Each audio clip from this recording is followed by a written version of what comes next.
So you're planning on going for a trip? No worries. In this video, I'm going to teach you how to map out your trip, find out your spots for refueling, find out your spots for camping, and making sure if you've got your dogs with you, it's a dog friendly area, and if you've got the tin lids, then it's safe for them too.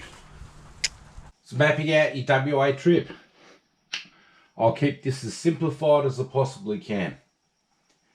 Now, I find you map your trip out in an effective way, but what I do is I break it into two categories.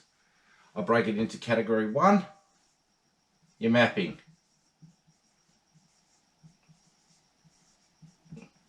And category 2 is your pre-trip checks.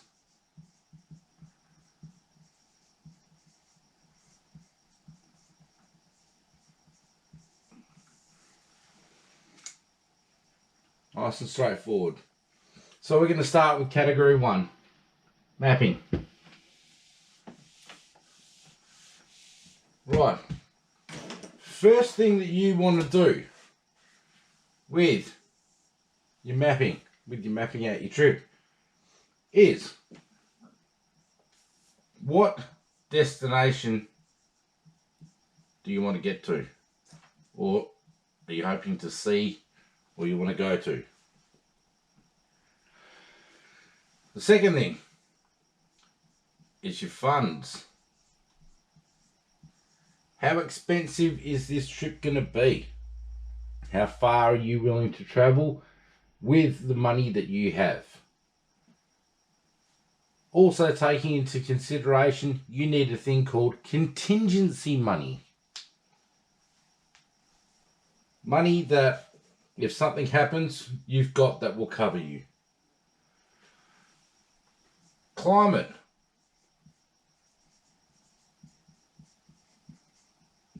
What time of the year do you want to go? Do you want to go in spring? Do you want to go in summer? Do you want to go in autumn?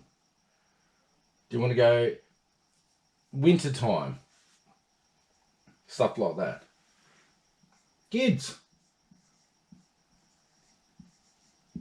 That's a big one. Taking the kids with you. If you are, depending on how far you're willing to travel, you're going to get a lot of, are you there yet? Are we there yet? Great. Also dogs.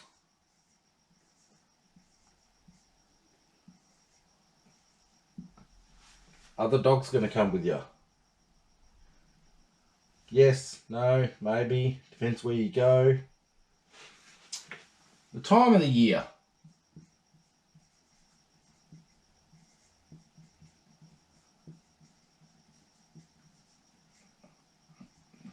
And it's associated with your climate. These two, very close together. Your duration. How long do you want to go for?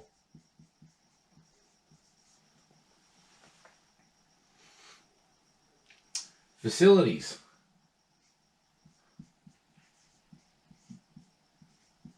What type of places do you want to stay at or in? Do you want to use a tent? Do you want to use a swag?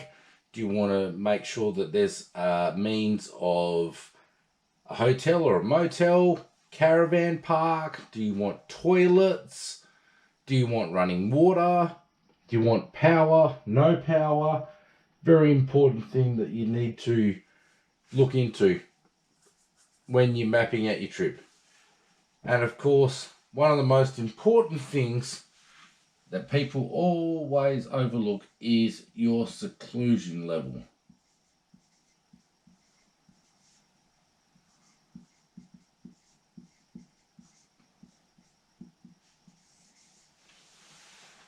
That is a big one, because your seclusion level can affect your time of the year, your climate, and your destination.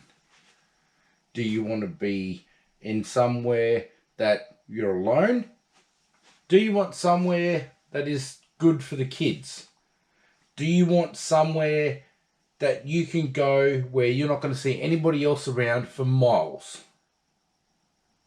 That is a really big thing that needs to be taken into consideration.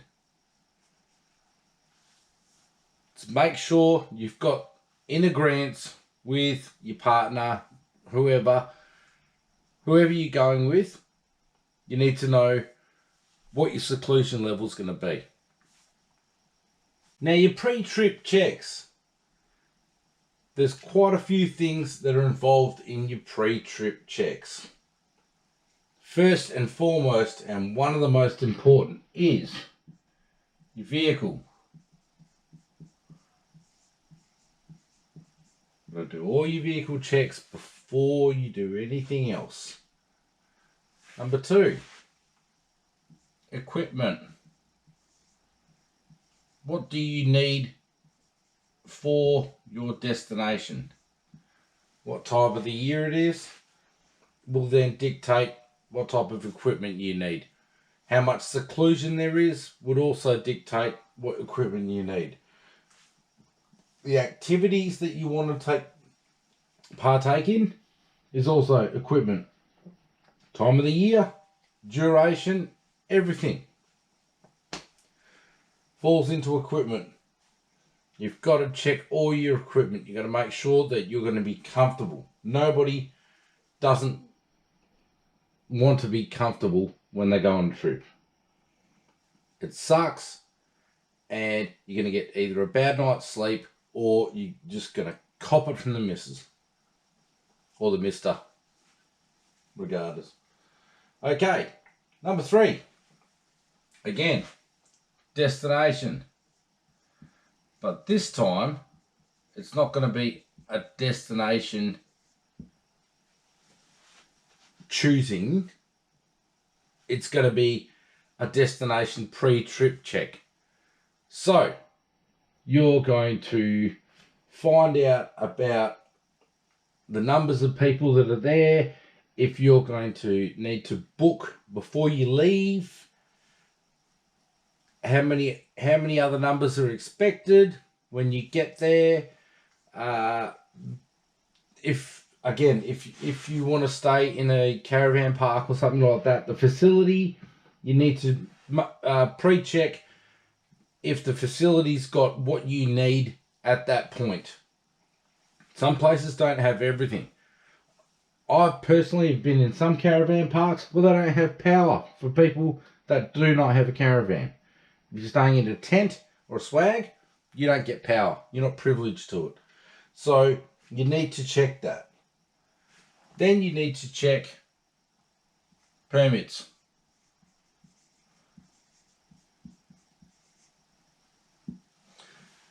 You don't always have to check permits if you're not going to a place that is a natural reserve or government property and stuff like that. You won't need to check permits. If you're just driving down the road and you're going to stay at a caravan park and then you're going to have a couple of days wandering and then go home, fine, no problem. Don't need any permits. If you're going to stay in national parks, if you're going to stay in places that are run by traditional owners or the Aboriginal people, you're going to need to check your permits. National park permits are available at visitor centres at any major town in regional areas. It's over the counter. You can pay for your permit. At this present time of the year with COVID and everything else, it's frowned upon to pay with cash. So you do want to pay with a credit or debit card. Phone service.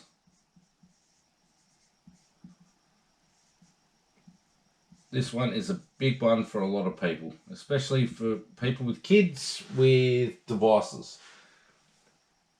Is the area that you're going to have phone service? Is there going to be phone service on the way there? Is there going to be phone service on the way back? Is there going to be dead areas? The easiest way to check your phone service is to go onto your phone carrier's website, Optus, Telstra, etc. And you go onto their live mapping section. Check the live mapping section and it will actually show you a map of Western Australia and where they cover phone service. It's not 100% accurate, but it gives you a really good idea. My personal recommendation with any trip in any regional area in WA is Telstra.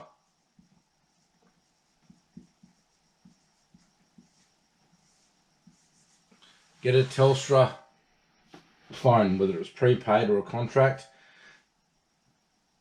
They hold the highest amount of phone service presently in regional areas, despite what you see in advertisements.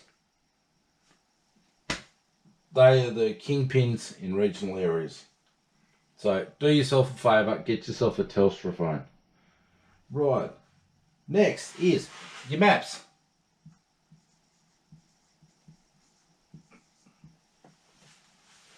Now, most people go, oh, I've got Google Maps, I've got electronic maps, I've got this, I've got that. I have a hard copy map of Western Australia.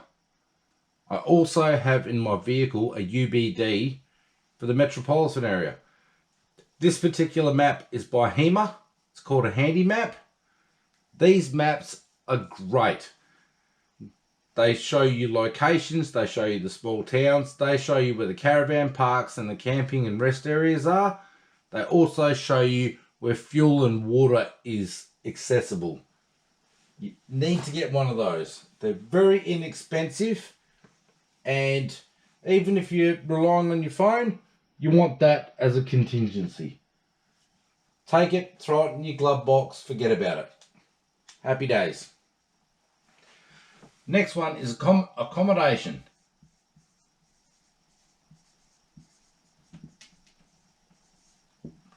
Are you taking the kids with you? You need enough area to accommodate them. Are you staying in a caravan park? Again, you can't stay in a caravan if it's only got one bed. It's not practical and it's not good for the kids. They don't have enough space and stuff like that. You need to make sure you've got enough room for them as well as yourself. Now here is one of the big ones. Fuel and water locations.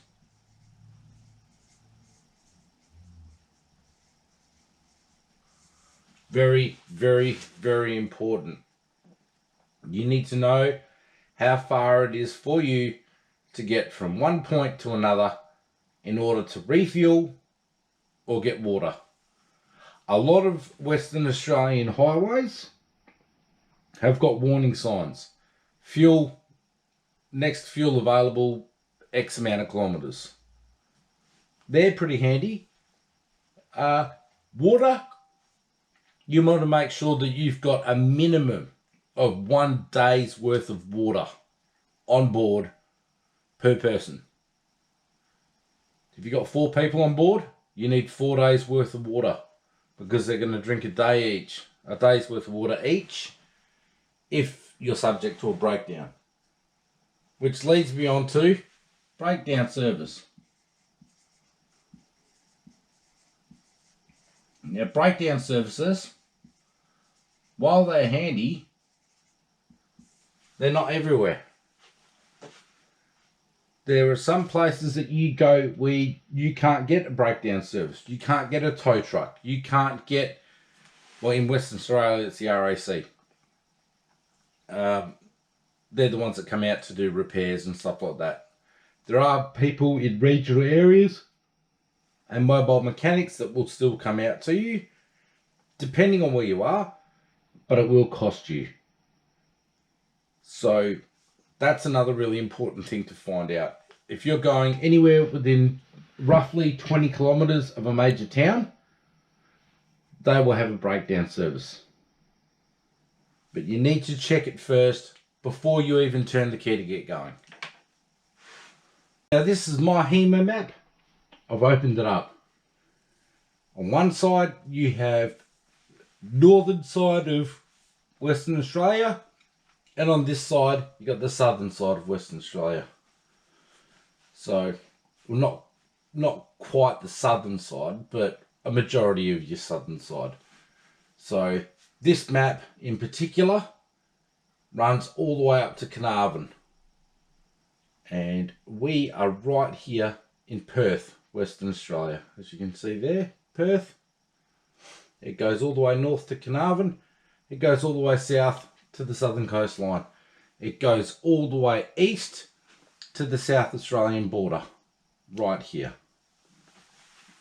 Now my next trip that I'm planning personally, funnily enough, is to Carnarvon. So I'm going to be travelling from here to here. So there's my destination. Sorted. Funding. Well, I've put some money aside. So I'm good to go. The climate. Right now in WA on the 10th of December 2021, it was 40 degrees today, just after 1 o'clock in the afternoon. 40 degrees. Now I'm here in Perth and it's 40 degrees. Carnarvon's all the way here, quite far north. So, a little hot tip for you. For every 110 kilometres that you go from Perth north, you need to add at least 1 degree to whatever the temperature is. So if you're going from Perth to Geraldton, for example, that is a little over 400 kilometres. So 1 degree for each is 4 degrees higher. So if it was 40 degrees in Perth, then give or take, it would be 44 in Geraldton. This is not always accurate. It also depends on wind, and it depends on, there's a whole heap of different aspects that it relies on, but that's your general rule of thumb. So there's my climate taken care of. Kids, well, I don't need to worry about that. I'm not taking any kids with me. Dogs, yes, big tick. I'm taking dogs with me. So I need to know where I stop from Perth to Carnarvon to let them out for a relief break. But not only that, where I can stay. That needs to get checked too. Time of the year, well, it's smack bang in the middle of summer. So I'm prepared for what the temperature is going to be. I'm well aware that it's going to be quite hot. Now, Perth to Carnarvon is about roughly 900 kilometres. Perth, all the way up the Brand Highway to Carnarvon. About 900 kilometres, give or take. So that's roughly how long that is. Most of the Brand Highway is 110 zone. So I know it's going to take me more than 9 hours from where I am now to my destination. And that does not include relief breaks for the dogs. That does not include refueling if I need to refuel. It doesn't include any mechanical issues if I get them. And it does not include in any way, shape or form how bad the traffic is on any of the roadways. Facilities. I've personally done this run before. So when I get onto the Brand Highway, I know I can stop at Cataby. There is fuel there. There is also public toilets there, and there's water available.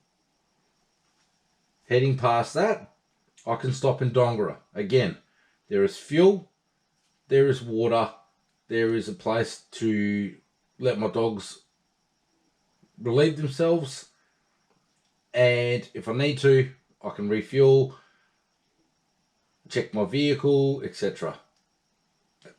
Again, in Geraldton, I can stop, have things checked over. Northampton, Kalbarri, although it's a little bit off the track, Kalbarri I can still stop at. The Billabong Roadhouse, same thing, fuel, water, food, and has an area for rest breaks for humans and for your canines. And then I head all the way through past the Wirramul Roadhouse and bang, Carnarvon. So now I know where I'm going and roughly how many places I can stop. The time of the day is very important because, for example, the Dongara Denison Roadhouse on Brand Highway closes at 7 p.m. So that's not a good spot to stop in if I'm running low on fuel, which according to my calculations personally I won't be, because that's only Perth to Dongara at that time. Major towns like Geraldton and associated towns do have 24-hour fuel. So there's my trip. That's what I'm taking. So now, where can I get fuel? All the fuel points are marked on this map. This is a 2021 map, so it is pretty accurate. I've got my fuel stops. Now I know where I'm stopping. My personal plan is to make as little stops as possible and try and do the trip in probably 2 legs.